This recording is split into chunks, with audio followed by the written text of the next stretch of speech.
तू tension नको घेऊ, मी विचारते त्यांना. बर ओ ऐका ना, माझ्या भावांना का ना 4,000ची गरज आहे, तुम्ही त्याची मदत करता का? हा हा, आपल्या माणसाची मदत नाही करायची म्हणल्यावर कोणाची करायची? तू बिलकुल टेन्शन न घेऊ. मला पण तुमच्याकडून हीच अपेक्षा होती. बरं ठीक आहे. अरे राहुल, काय भैया? काय चाललंय? आणि लय दिवसानंतर आलाय. काही नाही भैया, बरे ते काही कामच नाही राहिलं, तर मला 10-20 हजाराची गरज होती. तुम्ही जर दिले तर लय चांगलं होईल.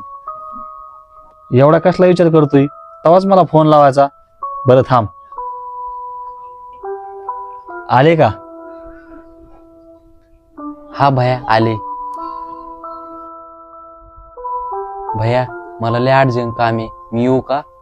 अरे आता अर्जंट काम आहे म्हणून जाऊन द्यालो, पण दुसऱ्यात जर आला ना तर जेवल्याशिवाय जायचं नाही.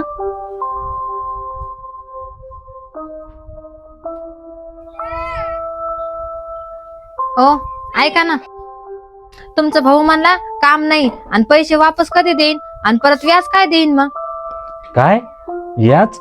हा व्याजच. बाहेर जर कोण नेले असले पैसे त्याने व्याज दिला असतं, मग तुम्ही घरचं म्हणून का सोडून देता? कल्पना, तू कधी विचार केला का तुझ्या भावाला पैसे लागत होते तर मी कधी काही म्हणलो का? मग मी माझ्या भावाला असं कसं म्हणू?